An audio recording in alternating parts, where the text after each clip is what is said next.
to another edition of the Inspired Stories podcast, where leaders share their experiences so we can learn from their successes and be inspired by how they've overcome adversity. My name is Anthony Codispoti, and today's guest is David Grossman. He is the Chief Executive Officer at Renue Systems, a company founded in 1991 that specializes in deep cleaning and restoration services for the hospitality industry. They help major hotels worldwide maintain their carpets, drapes, upholstery, and more, and are proud partners of brands like Marriott, Hilton, Hyatt, and many others. Under David's direction, Renue Systems has expanded to over 30 offices across North America and beyond, consistently growing its range of specialized cleaning solutions. David led the initiative to revamp the company's website, ensuring customers can easily learn about Renue's offerings. He has also shared expert insights through public speaking and thought leadership articles, becoming a trusted voice in the cleaning and maintenance sector. With a PhD and MA from Harvard University and an SCB from Brown University, David has been guiding Renue Systems since 2010, driving its international growth and reputation for quality. Now, before we get into all that good stuff, today's episode is brought to you by my company, Adaptation Benefits Agency, where we offer very specific and unique employee benefits that are both great for your team and fiscally optimized for your bottom line. One recent client was able to add over $900 per employee per year in extra cash flow by implementing one of our innovative programs. Now, results vary for each company, and some organizations may not be eligible. To find out if your company qualifies, contact us today at adbacbenefits.com. All right, back to our guest today, President and CEO of Renue Systems, David Grossman. Thanks for making the time to share your story today. Well, it's great to be here, Anthony. I appreciate the opportunity. So before Renue Systems, David, your playground was the world of finance. Tell us about the kind of work that you were doing then. Yeah, I was doing a few things, but primarily what's generally known as private equity. So we would invest on behalf of some big pots of money. We would invest in other companies and take a board seat and try to help them grow. So I did that for a number of years. And prior to that, I actually was in management consulting. So I had the experience of helping guide and give advice to companies, and then on the investing side. So those are the two primary skill sets that I had. And what was the biggest challenge that you learned from your time in finance, and how did that sort of translate into some of your leadership styles today? Yeah, so certainly in the finance area, we'd look heavily at numbers, right? We'd kind of come up with projections of companies that we'd evaluate and look at their history and then come up with projections. And that's all well and good in theory. Does it always come out in practice? Not necessarily, but some of the things that I saw then that I liked, or I'd rather say were issues with companies, is that some of the companies we looked at were technology companies. So they would be very favorable at a time, but they could go obsolete very quickly. Probably that life cycle sped up even since the time I left finance. And then other companies just had to take every dollar that they spent and put back into capital expenditures, or had high overhead. So even if you had some nice gross margins, you often were not able to really grow the business profitably very well. And so you were able to see kind of a range of different businesses and different sort of outcomes, tech that was highly favorable. You could make a lot of money with a handful of employees, and things at the other end of the spectrum. And I think sort of the perception is that private equity, very lucrative, very profitable career for someone to be in. Help us understand why you got away from the world of finance and decided to purchase Renue Systems. How did that come about?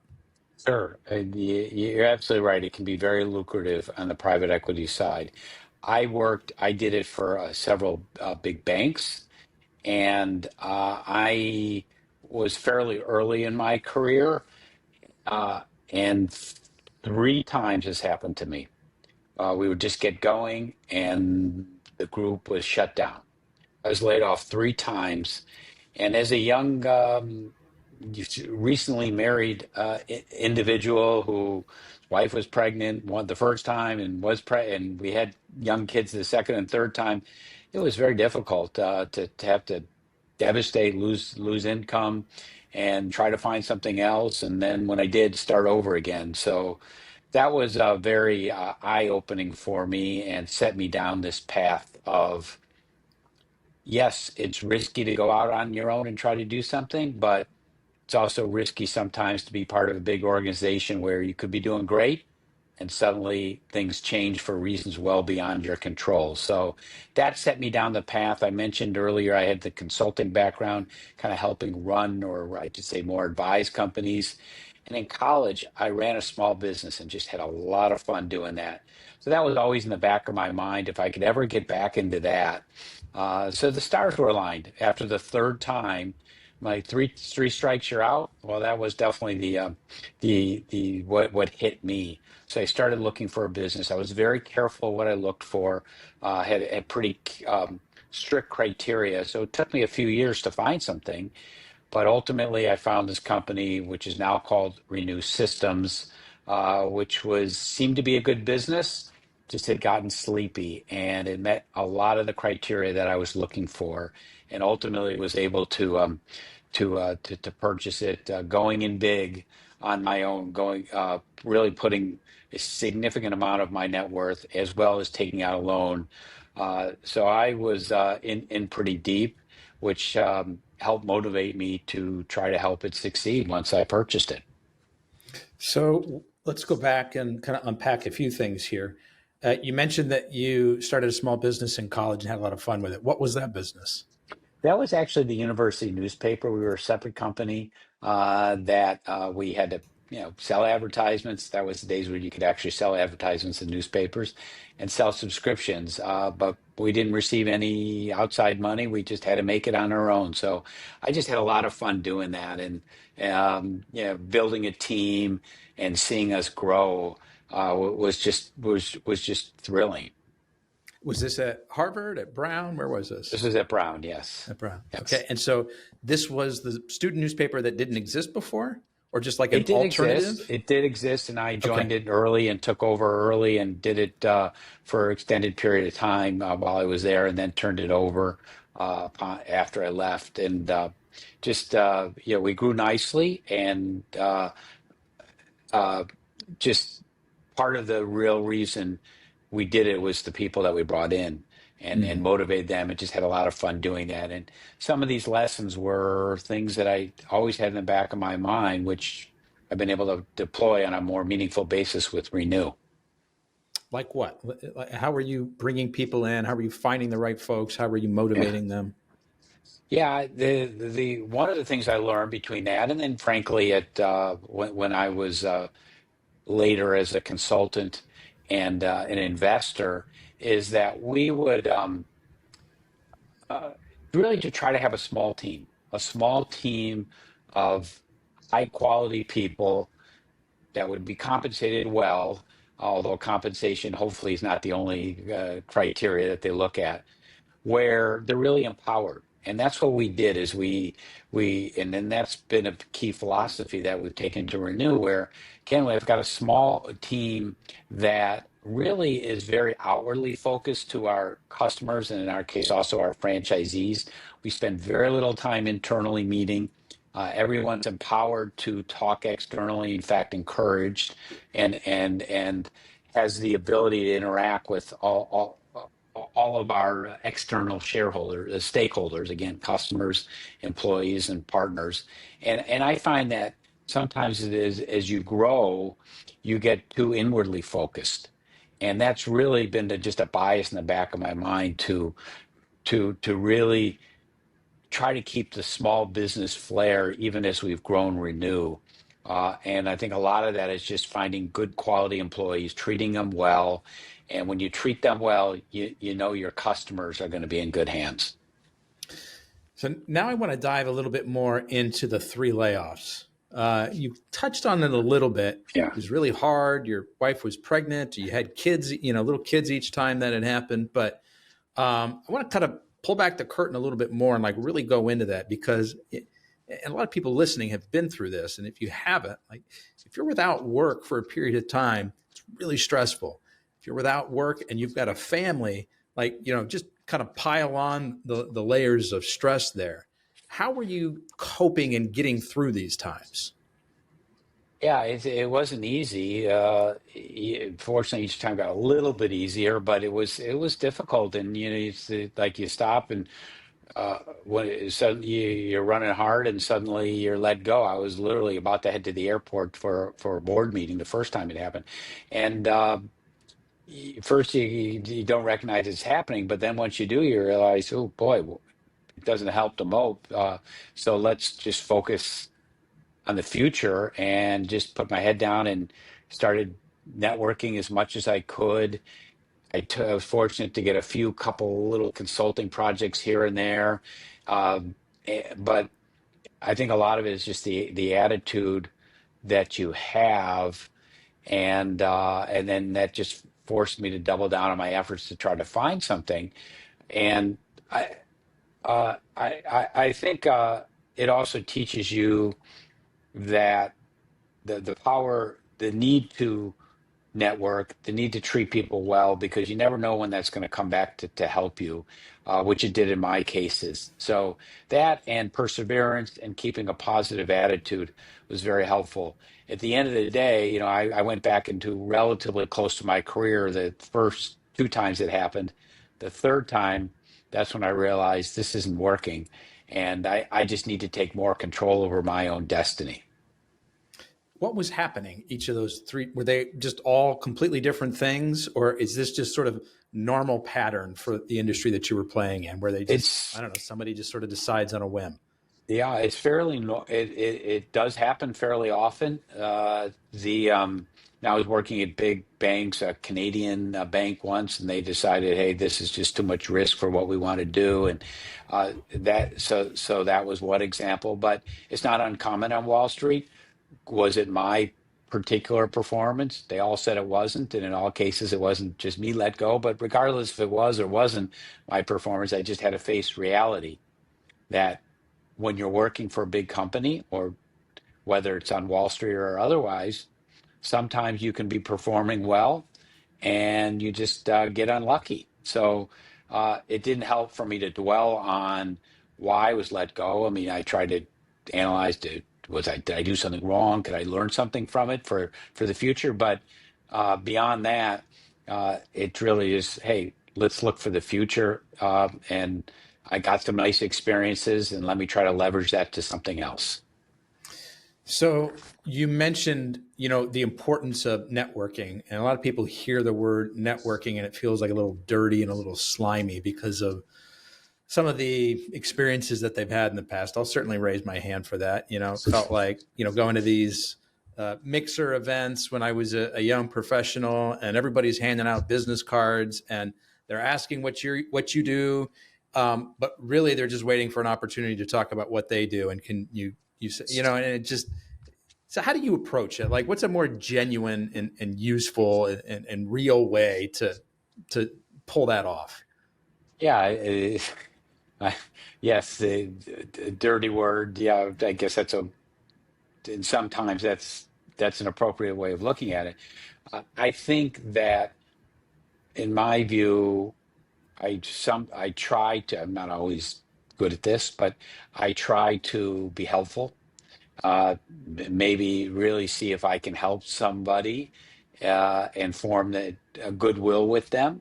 Maybe make an introduction for them somewhere else, or give them 15 minutes on the phone, giving my 2 cents on the situation, even if it's not going to at that time directly benefit me. You're creating goodwill, and not too many people do that. So you would be remembered in that case more likely, and they're likely to someone that may come around to benefit you at some point. So I think it's trying to stand out by really just helping them, offering to help them, the other side, and that's just the way I've done it. Sometimes that benefits you, sometimes it doesn't, but it's still just the way that I like to treat people. I like that. I had a guest on recently, Brad Feld, who's releasing a book, or maybe it's out by now, called Give First. And it's it's very much Yeah. this idea of what you've just described here. It's, giving, knowing that at some point somewhere you're going to get something, but it might not be directly from that person. It might not have anything to do with that interchange, but sort of giving first, without sort of, going with, starting with your hat out, like kind of a thing. And I think that's exactly what you're describing here. And I think it's a nice way to approach life is, where can I add value to this person? How can I be of service in this instance? Right. So I want to hear about, because you said, when you got laid off that third time, that you were like, okay, this isn't working. I gotta find my own thing, and there's risk in that. And you spent years looking. What was it when you saw Renue Systems or whatever it was called at the time? What was it that you saw in that you were like, oh yeah, this has got legs. This is the kind of thing I've been looking for. Yeah, and fortunately, I was able to do a little bit of consulting in the interim, which helped and gave me the opportunity the time to find something. What it was is that, again, dating back to the times when I was in finance, about the characteristics of a business I was looking for. I'd done some technology investing, so I had some, and I was a computer science major in college, so I have some technology background, but I didn't want to take that risk. All right, that technology could go obsolete and put us on a very short fuse. Similarly, I didn't want to take a risk of having to raise more money frequently, so I wanted a business that uh, I could not only afford at the time, but didn't require ongoing capital for growth or for expansion and so forth. So the bottom line is I wanted to find a business that, not that I'm an egomaniac, but I could control as many of the variables to success as possible. So that's really just execution in my mind, is putting your head down, getting to work, hopefully having a couple or more, good team to help you on that and do that. And so I knew nothing about what Renew does, which is a specialized cleaning company to the hospitality industry. Yeah, I'd stayed in a bunch of hotels before, but I certainly didn't know cleaning. My wife will tell you I still don't know cleaning. Uh, and coming from a very academic background, uh, basically I'm the only, until very recently, the only one in my company that has a serious academic background, and most were very blue collar, but I knew that was fine. I knew I could relate to lots of different types of people. So it was really just execution, and I'm happy to bet on myself any day of the week. And that's really what I came down to, is that that doesn't mean that for sure we're going to succeed, but it means we got a better chance of succeeding. So I was looking for a business. In this case, I got lucky. It did take me a while, but I think I got lucky in that the business is a very non-sexy business that's below the radar screen, and it really just comes heavily down to uh, the execution side, the focus side, and customer service is it. And that's, while it may sound simple, the many companies out there that are competitors or were competitors uh, just are not that successful at it. Again, it is sounds simple, but the, it was shocking to me that while it sounds simple, it just isn't. A lot of companies just fail at just simple execution and Why? simple What, customer like they service. don't know how to clean properly and they have to come back and do it twice? Yeah, Or is it the sales no, process that they don't have yeah. down? The sale, they'll get a phone call and take 2 weeks to call back. Hmm. I just mind-boggling. That's a lot of it, and yes, sometimes it's a service issue. Your team's not well trained, your team's not well motivated to do a good job, and we work hard at that. But I think a lot of it is also how you interact with the customer. We're not here. Maybe it's similar to that, to the networking approach that we talked about, where kind of building relationships for the long term. That's what we do with our customers. We tell them, and we often do. We'll go out and do little education seminars for their team, even if it's not going to put money in our pocket at that point. We do things like that to really help them and build the sense that we're here a trusted partner. We're here to help you. We don't need to sell you this cleaning. You really don't need cleaning 6 times a year. You can get away with it 3 times a year. That's really what we think is in your best interest, and customers really respect that, and and that goes a long way. And we tell them every time we go in there is that we may fall short one time. We may not do a great job on this one area of cleaning, regardless if it's our fault or not. We'll make it right. We come out, within 24 hours and fix it. So we're a company that runs at problems. We don't run away from them, and that goes a long way with our customers to building that rapport with them. So you guys are not doing the day-to-day cleaning, right? When I Correct. check out of a hotel and they come in, they clean the bathroom and they change the sheets. That's not what you're doing. You're coming in a few times a year to do more of a deep clean. Is that in the rooms? Is that the lobbies? Like, what do you Yeah. cover? Yeah, you characterize that right. Anthony, we do a wide range of services. So we started out just doing carpets in the hallways and the guest rooms, and we've added a number of services over the years. So we can handle almost any part of a hotel, almost any surface, whether it's coming in a few times a year, like you say, to do the carpets in the hallways or the drapes and furniture in the guest room or the tile and grout in the bathroom, or maybe in the lobby we're doing marble or some natural stone.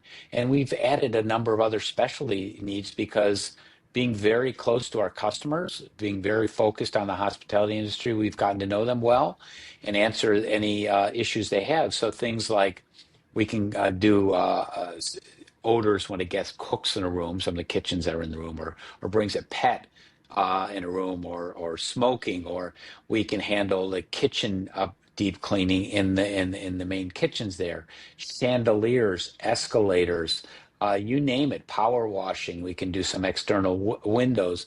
We keep adding services as our customers uh, identify or mention a need, and then we see if we can come up with a solution, and then train ourselves and train the rest of our team. So we're very focused. I mean, there's just a few things that we don't do because we don't think we can do them well, and we tell our customers that. But it's just a wide range of services, and I think a lot of our success has been because of our focus. So your clients, these hotels, they have their own cleaning staff, right? Because they're doing it on a daily Mhm. basis. What is it that you can do that their staff can't? Yeah. Yeah, it's an important question. We there's a few reasons why we're used. One of which is that hotels do have their own staff, but not their own staff that does this type of work. It's kind of more since it's not everyday work, it's more typically off the corner of the desk, so to speak, where they'll have a few people when they have time do some of the cleaning. Uh, but often, and I don't say this at all disrespectfully to our customers, because operating a hotel is just going to be one of the most challenging tasks out there. But often the people that are doing this just don't have the right training, don't have the right equipment, the chemicals at it. And so when they do have the chance to do it, they're just sometimes not getting the results, They just nor don't have the frankly, experience. They're not they don't have the working with the same experience. equipment or the same cleaning That's right. materials, and they just don't know how to use them. That's right. They don't know how to use it, and frankly, they're just not as efficient. We've measured ourselves. Because we've been doing this for almost 35 years. We can clean at least 3, if not 5 times as much per day per one of our technicians. So when we can turn the rooms over quickly, the hotels appreciate it. And I think having the knowledge of hotels is very important. So all of our chemicals, our equipment, our processes are designed for the needs of our hotels, which are very demanding, and I don't and they should be, because they're open 24/7. People spend a lot of money to go into the hotels, and they want them clean. So our equipment is generally, just as a quick example, we use just small portable units, which work very well. They're much less obtrusive. We don't have long Primarily, we don't use long hoses that run throughout a hotel because you can imagine hotels don't want to have that. And we can get in and out of rooms quickly by, example, cleaning drapes. Typically, they would take them down, send them out to a dry cleaner, can't rent the room out for 24 hours, and then install them again. So we developed a process we can clean them while they're hanging on the rod. It's Oh, 20 minutes. They can rent the room out that day, and they work very well. So that's a big knowing our deal. customers, yeah, we think so, and our customers seem to think so. So those are just a couple of examples. And as you're talking, David, it reminds me, my wife and I, we're perfectly capable of cleaning our own home, and we do it on a Hmm. day-to-day basis. And then once every 2 weeks, we have a Yeah. couple of professionals come in and they do a deeper clean. And they're in there for, I don't know, the two of them, maybe 2 or 3 hours. And from top to bottom, our house never looks better during, those 2 weeks. And how are they able to do it so much faster? This is what they're experts in. They know how to move quickly. They know how to move efficiently, and so I think it's a similar kind of thing with what you're describing with your team.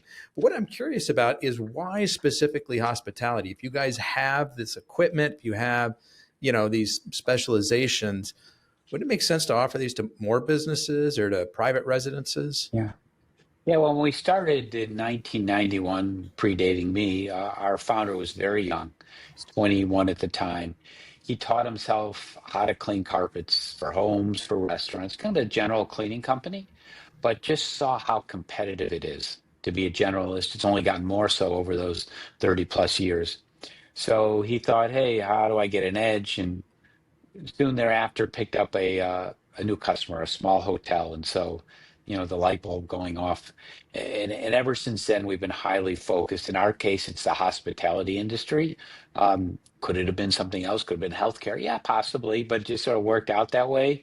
And we've just by taking a deep dive in it, we've just gotten very good at it. So the long answer to your question is we can service lots of different types of customers. We can and we do service some outside of hotels, but we like the fact that we focus. We've created a lot of, I wouldn't say barriers to entry, but we've created some barriers to competition because of our focus and the expertise and the relationships that we've developed over the years. So that's what we do. We do service some other types of customers that are, somewhat similar oriented to hotels, healthcare, some education, some stadiums, things like that. But our focus, and we find it's important to have a focus. Our focus is on the hospitality industry, which we know very well, and we've gotten good, as I mentioned, a good reputation there. So we don't want to be a generalist. It's a tough business, and we think it'll by taking our eye off the ball of what we know well and what's working for us. Probably won't be great. Yeah, yes. Is there a risk with focusing on one area? Yes, but it's a pretty broad area, hotels, and us having so many different services in a number of geographies, it means that there was talk, as an example, that hotels, 5, 6, 7 years ago, were going to really start replacing carpets with tile or hard surfaces. And that's happened a little bit, but we can also clean the tile. We can clean the carpet. So there's a lot of different services we have. Sometimes a hotel doesn't need their carpets cleaned. They want their marble. So we start there. We do a good job. They like us. Then the next time they need their kitchens cleaned, we'll start that. So having so many services also help.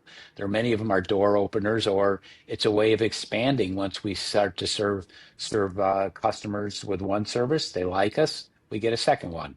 Yeah. You mentioned relationships, and that's a big deal.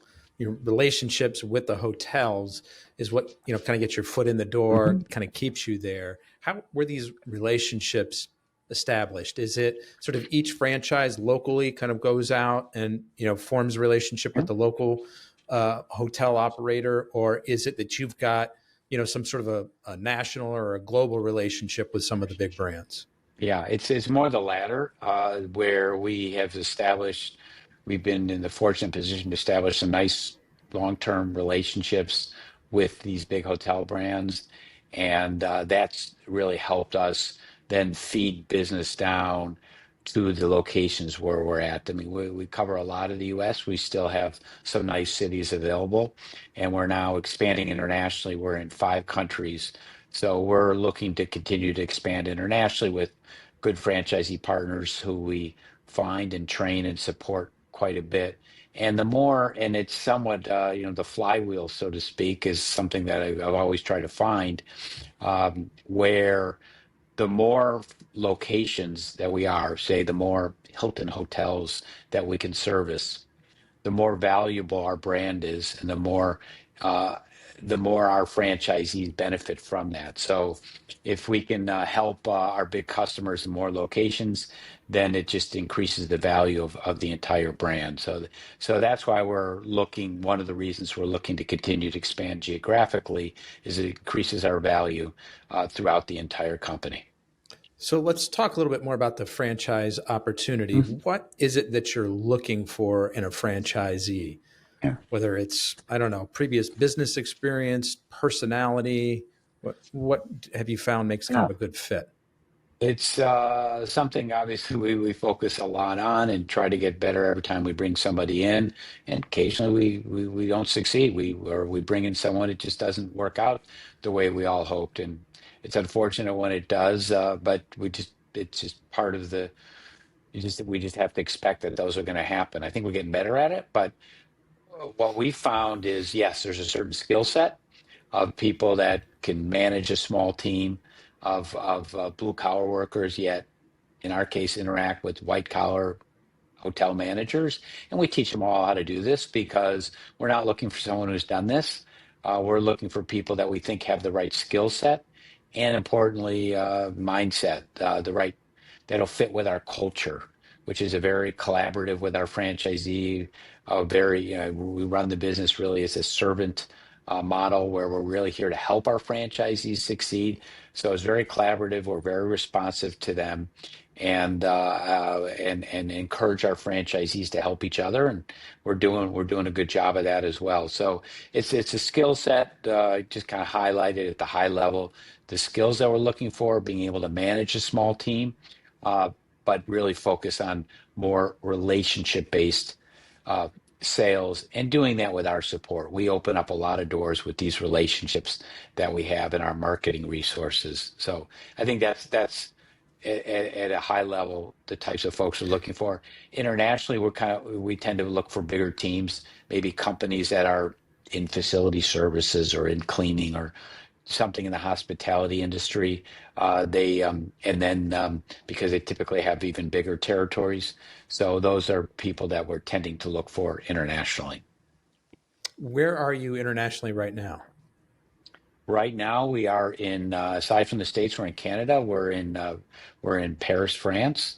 We're in Madrid. We recently opened. We're in the Middle East in 2 places. We're in Qatar, and we have an agreement that we're in the process of finalizing to enter the Emirates as well. So we want to continue to expand uh, Europe. You can pretty much identify the largest cities is mostly where we want to be, particularly Western Europe, I should say, and a little bit of Central Europe. And then the Middle East, there's a few more locations there. And then Asia and Australia, there's about 6 or 8 locations that we'd like to be. And that'll grow over time because it's really where our big customers are and the high-end hotels are. And the travel industry is growing very nicely, and hotel quality is increasingly important, and that's really where we're looking for. So if somebody wants to find out more information, whether it's domestic or international, where's the best place for them to go? They can go to our website and they'll get contact info. They can learn more, and then they can contact me that way as well. And our website is the name of our company, which is renewysystems.com, and that's spelled RENUE systems with an S. I like it. You know, one of the interesting things you were talking about was you guys developed a system that didn't require the curtains to be removed and taken to a dry cleaner. Mhm. You can knock it out in 20 Right. minutes. They can rent that room out that day, which is a huge money boost for the hotel. Anything else cool like that you guys have been able to introduce specifically to the hotel space that, maybe some of your competitors haven't been able Yeah. to? Yeah, and just having this wide range of services is very unusual because a hotel typically will have a company, maybe if they're not using us, they may be approached by a company that can just do the soft surfaces like carpets Mm. or upholstery or drapes, or the hard surfaces, tile and marble. Very few can do both, and things in between like odors and stains. Uh, so I'll give you two quick examples. We uh, inadvertently were copied on an email by one of our customers who said about replacing their mattresses. And so we called them and said, not sure this was for us. And they said, hey, but maybe you can help us. So that led down the path of when hotels replace their mattresses every anywhere between 3 and 8 years. They it's a big project, and they don't know how to remove their old ones and install the new ones. So we developed a service where we can meet the new mattresses off the 18-wheel trucks, install them in the guest rooms, uh, remove the old ones, and in most cases we can actually recycle them and give them a certificate showing how much we save from the landfill. And that's a big project. Yes, it's not as cleaning per se, but it's another way of helping our hotels. And we've now leveraged that. Now we've expanded that: mattresses, box frames, bed frames, even televisions, mini bars. So small appliances we can handle as well. So that was one example. And one other, the second example is uh, we were talking to a hotel, and they said we've got this laundry chute that's just causing problems. It's ripping our linens we're putting in there, and so we said, all right, well, why don't we investigate? And we did some research, and we said, hey, what they probably need to do is just clean them more often, and they were also having odors and things like that. So we said, all right, let's start to clean them. And let's go buy the machine to clean these laundry chutes, which subsequently can be used for trash chutes too. And it just didn't exist. So we had to invent. We've got a great engineering team, and put together the equipment that we now use to clean laundry and trash chutes. And not only does it make it get rid of odors that are in there, but we found that in this case the sheet they don't rip. And there's just been a lot of savings on that, and we can now even do inspections of them. We've been able to, so we can take a little camera and run it down there and show them if they need any help or not. So it's that was a lot bigger project than we thought it would be, but it's kind of a neat service that very few people offer. I love this because as entrepreneurs, you're always thinking about how do I grow my business, right? More customers. But, oftentimes it's just listening to the customers that you have now Yeah. and what are their pain points. And it's like, well, I don't know. We never used to replace mattresses for companies before, but maybe Mhm. there's a place for us to Yeah. figure this out. And we never dealt with laundry chutes or trash chutes before, but hey, we're in the hotel, we're providing a service, we've got the relationship already. Let's see if our engineering team can figure something out. I'll tell you the other thing is I want to find out which specific hotels you guys are servicing because those are the places I want to stay. I'm Mhm. looking at your website here and you've got a little video loop going and I'm like, oh, good. Like they actually do, like they're cleaning the mattresses, they're cleaning the couches. Cause sometimes I go in a hotel and I'm not sure like what happened in here before, what level of cleaning has been done. And I can see from what you guys are doing that it's a pretty deep clean. So I'd feel more comfortable staying at your places is Yeah. what I'm saying. Yeah, that's I appreciate that, and sometimes the hotels are surprised by their own property. So just two quick examples. Often if you go into a hotel, and ever since I got in this business, I don't look up, I look down and look at the floors. And sometimes, example, the tile and grout, the grout's so dark, it's black, that the hotel, and it's been that way for so long that the hotel is convinced that's the natural color of the grout, but that's not it. But that's often not the case. But what we do, and this is actually a big selling point, that what we do is that sometimes we'll offer to do a demonstration so we'll clean one guest room carpets as an example, just so they can see the quality of the work that we do. They can watch the videos that you're seeing, but they often want to see it on their own property, and that's fine. So we'll do that.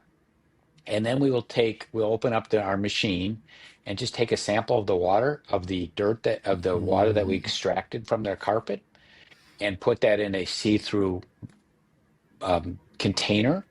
And so many times it looks like motor oil. You just cannot even see through it. Wow. And the hotel is just like shocked. How could you extract that much dirt from my carpets when they don't even look that bad? Oh, what a great selling point, right? Yeah. You don't even have to say anything. You just hold that up and Hmm. it does the talking for you. Yeah, it You know, we is. mentioned in the intro about the work that you did to revamp the company's website. Why was that such a big deal? What were you trying to accomplish there? Yeah, we actually, even before we did that, because we did at the same time we did that, but then we subsequently did the website, is we actually changed the name. That was one of the early things I did, just because we'd outgrown our name, and so we changed our name What was the to old Renue name? Systems. It was called National Appeal. It Okay. was started, originally was Appeal Carpet, then started growing nationally and put National Appeal. But a lot of people were confused. They thought maybe we were a fundraising charitable Okay. organization. And so we changed our name. We did a little research. And, even back then, 2010, it was hard to find a good website. But we found something we liked in Renew, and we added the word systems because it really is systems. It's not a simple business. It's finding the systems that we've developed over now 30 years that really work well, whether it's systems, how to do this type of cleaning or how to do this type of marketing. We really wanted to have the name systems in there. So renew is as in renew your venue. Systems is really where we came up with this, and we that was a good opportunity to change our website. But we did it. I think what you're referring to more recently is that as we've grown the number of services, we wanted to display them. So that was a lot of it is that, and we're seeing people becoming more and more visual. So we've really minimized the amount of text, put a lot of bullet points, put a lot of, as you said, videos. We're putting more videos in there, and a lot of visuals because people really want to see those. They jump out right away, as opposed to reading lots of text, and then showcases some of our interesting projects, showcasing a lot of the different. Services we do because they get captured on SEO when we talk about different services, and it just broadens our appeal. Use that word again, appeal, broadens our appeal, but also just separates us from our competitors. And lastly, it shows our customers, the hotels, that we really know what we're talking about. Yeah. You know, you've written some articles, you've spoken at industry events.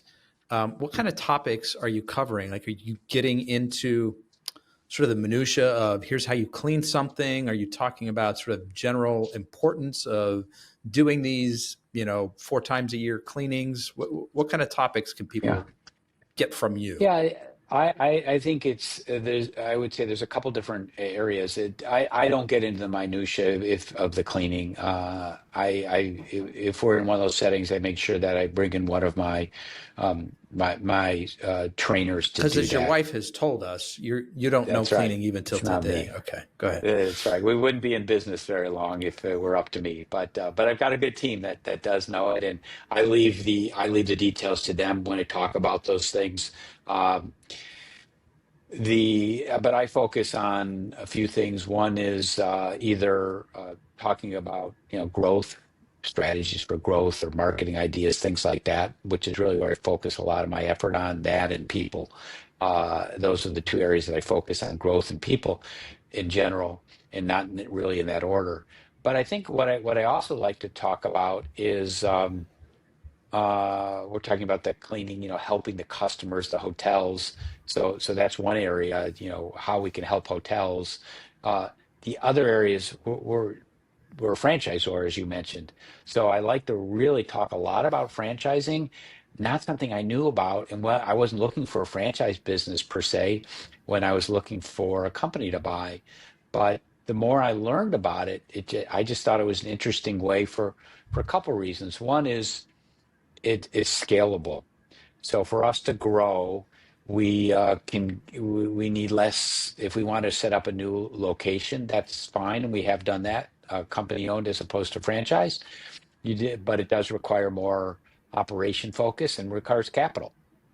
And so that is an issue. It can be an issue. I'm not saying it's not worth it, but that's a consideration, as opposed to being much more scalable by bringing in hopefully a high quality franchise partner who will be there to run and own the business. Obviously, we support them a lot, but that's the case, and we think that that's good for our customers because they're going to benefit from a team that's very well trained, but yet they're going to have the tender love and care of the local team. So we talk a lot about franchising, how that helps our customers, but even more so, and how you can scale a business by franchising, but even more so, just the benefits to the broader benefits of franchising. It's a great way for people to go into business ownership. People like myself who was looking at the time. Granted, I'm the franchisor, but finding a franchise is a good step for a lot of people who maybe are used to working corporate America, want to do something more entrepreneurial, but yet this is this is sort of a halfway there. They own their own business, but yet they're going to get a lot of help every step of the way. So you mentioned one of the things that you talk about, David, are growth and marketing strategies. What are some things, maybe for our listeners, kind of some low-hanging fruit that you see a lot of people miss that could be helpful in their businesses? Well, in our case, not to repeat myself, but maybe it helps the cause, is the focus. Is that we talked about how we really service heavily the hospitality industry, even though we know how to service lots of other types of customers and occasionally do, but we find the focus is really what keeps us, is part of the reason we've been successful, because we know our customers, we don't go astray, and it keeps us, is certainly enough opportunity for us. So I think the focus is a lot of it, focusing on our customer base. And another thing that maybe I'm overly fixated on is just being very responsive with a small team. Get away as a small team as you can. Just as an example, the company-owned location that we have in Chicago that we operate, the original location. Prior to COVID, we had a large team of the cleaning technicians, and each worked roughly 40 hours, 35 to 40 hours.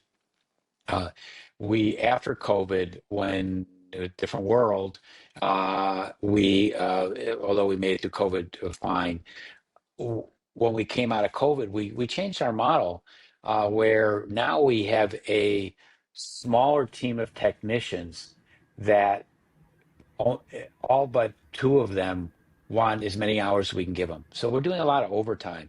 So it simplifies our business from that, because there's fewer moving pieces, fewer people to schedule to do the cleaning, and we're able to attract higher quality of technicians because they're paid well, and they're paid certainly overtime. They're paid more, time and a half or double time depending on the situation. So they're making a lot of money. Frankly, they deserve to, because they're good. And so we'd rather be able to bring in a smaller team of well compensated, well trained, high quality people than maybe people that are the other end of the extreme and a bigger team. So that's just an example of kind of one of the things that we really try to focus on. And a lot of our franchisees do that as well. They realize the fewer moving pieces, the better, and you'll get higher quality results with higher quality people who hopefully will benefit as they should because they're working hard. So what was COVID like for you guys? The travel industry was decimated. Yeah. Were hotels having you come in less often because they're trying to save money? Were they having you come in Yeah. more often because they're worried about the virus? Yeah, I had a feeling you were going to ask that once I opened the door about COVID. But it's a great question. It's an important question. So at the very beginning, it was tough. There's no doubt about it.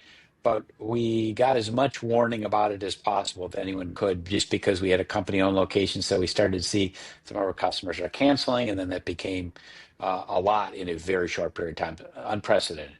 So we huddled up. We got very close with our franchisees. We had very frequent phone calls, with all hands calls, several times a week, and we encouraged them. There were some services that we did, particularly disinfecting, that was very much in demand. And that's when we expanded beyond hotels. A lot of companies were coming to us. They saw us on our website. So we expanded beyond hotels because office buildings and things like that. And we did a lot of disinfecting. We helped the hotels where we could. They saw that even though we weren't necessarily making a lot of money off of them, we would try to help them whatever ways we could. So the good news about our business model, is there's not a lot of overhead in it. So we were able to hunker down. We encouraged our franchisees to hunker down as much as they can.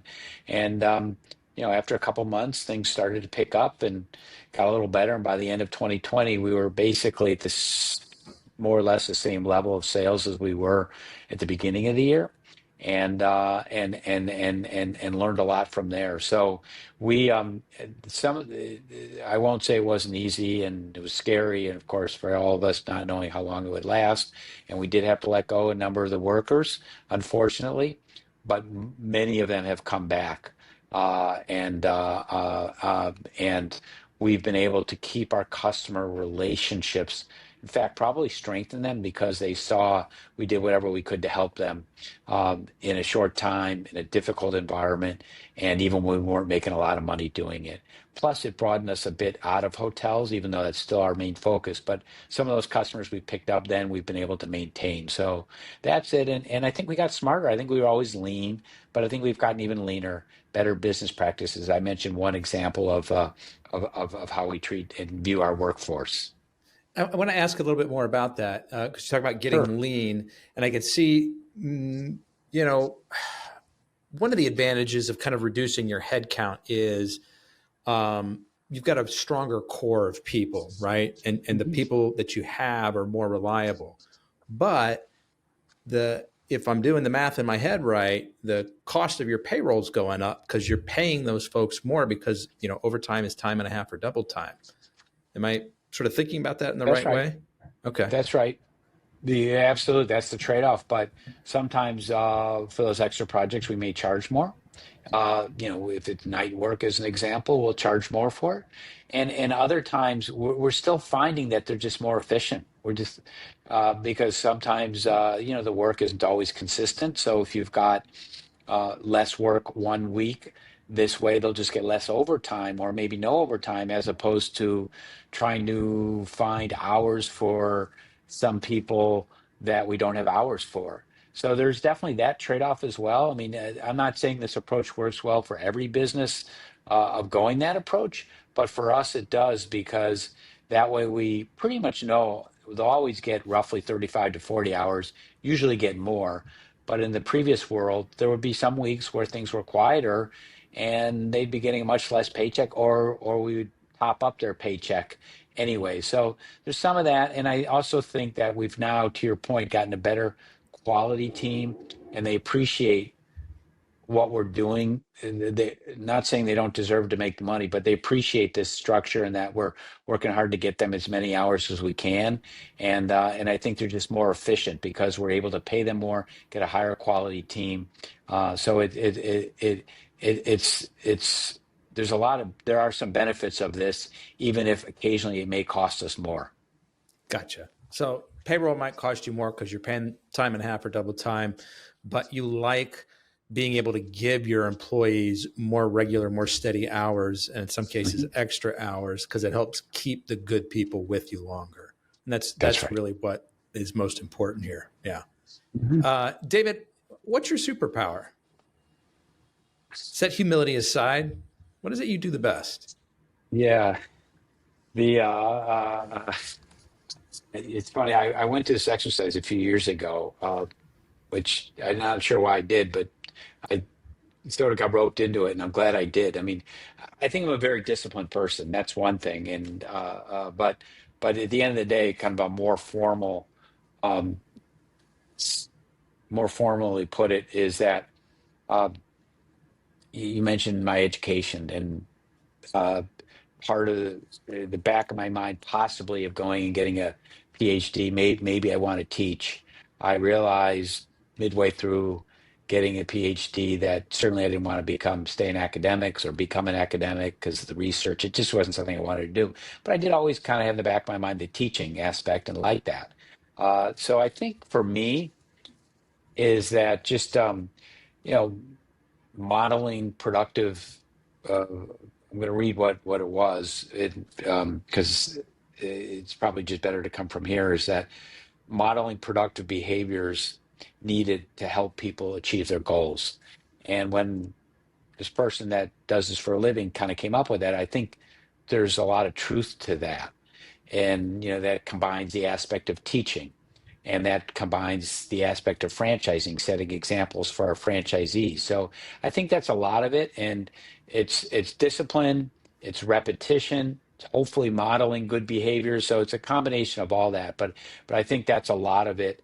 And I enjoy doing that. I love to see people grow, people succeed. It's great when we start a new franchisee. uh, they're often very nervous, and as they should be, and get their first customer, get their second customer, get repeat business, and go from there. So helping them learn how to do that, teaching by example, I think that's really probably the what I like to do, and I probably decent at it. How about daily practices or habits that have Yeah. become an essential part of your success? It's a discipline. I mean, from my personal perspective, someone told me this. First I have to take care of myself, and I think I do. I work very hard, but I love doing it, and part of it is just I'm very disciplined. I get up early in the morning. I go running for an hour every day, pretty much without fail, even if I have the first flight in the morning. So I think the discipline really helps me a lot. Make it through the day, but also just yeah, I've been doing that for over 40 years, so it's pretty ingrained in me. And I that's uh, also feeds into a franchise system where hopefully you've got good systems. Not to say you can't tweak them and shouldn't tweak them over time, but it's really just repetition. So I mentioned starting a new franchisee, it's teaching them all the different systems, how to clean, how to market, how to grow your business, what you should be doing year one, year two, year three, those types of things. So it's this repetition and saying it. When I first joined Renew, I thought if I say something to our employees once, they get it and should never be an issue again. But certainly learned how naive I was on that. So it's repetition, and I may try to narrow it down to the three most important messages I want to get across, and keep repeating those until they're kind of internalized, and then come up with three new ones. So, but again, it's about repetition and discipline, and hopefully being consistent while I'm doing those. What's something fun you like to do outside of work? I mentioned I like to run. Well, it's not always fun, but most of the days it's fun. Um, I read a lot, a lot of nonfiction, things like that, and just like being with my family. I mean, I travel a lot for work. I travel every week. You can see today I'm in my home office, but I travel a lot to visit franchisees. I travel a lot to visit customers. And so I view like I've got three offices, one on the road, one here, and then American Airlines is my third. So travel a lot. I haven't yet expanded that too much on the personal travel, but we do take several really nice, try to make nice personal vacations. So I've got the travel bug. Part of that is just by visiting all these hotels. But I love to travel, love spending time with my family, and my running and a lot of reading is probably the things I do the most outside of work. What kind of reading? You got a book you want to recommend?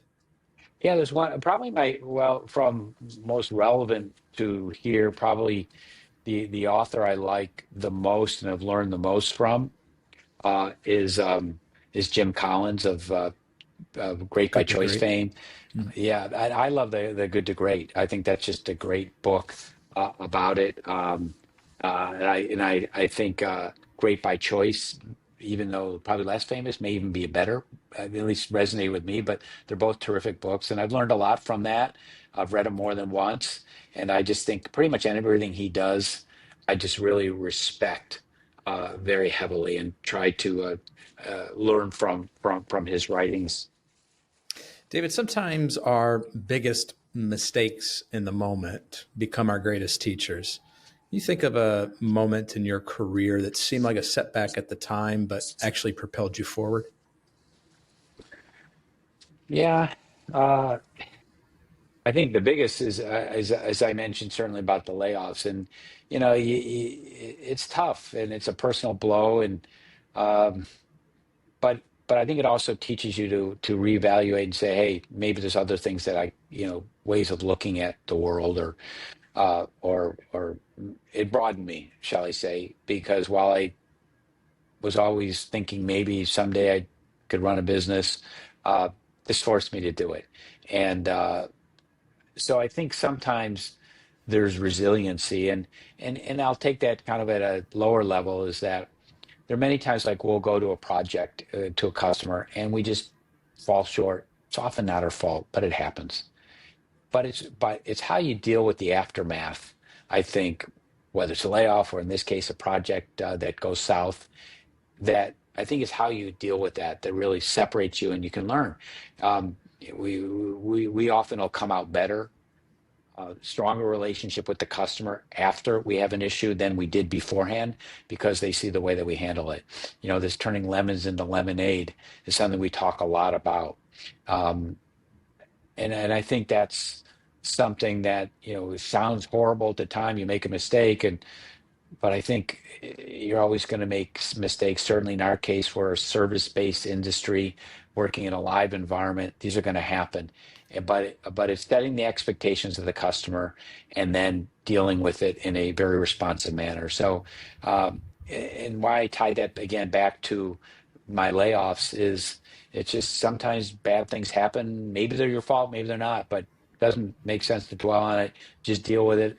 Try to address it as quickly as you can, and learn from it, frankly. I love this. This came up in an interview I had earlier this week too. Excuse me.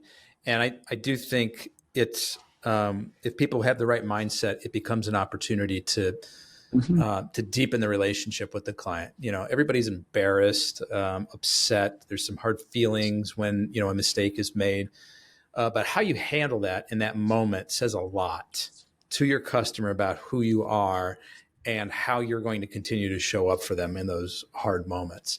And so, from my own experience, as well as talking to countless others, man, example after example after example of when a mistake happened, they stepped up, they owned it.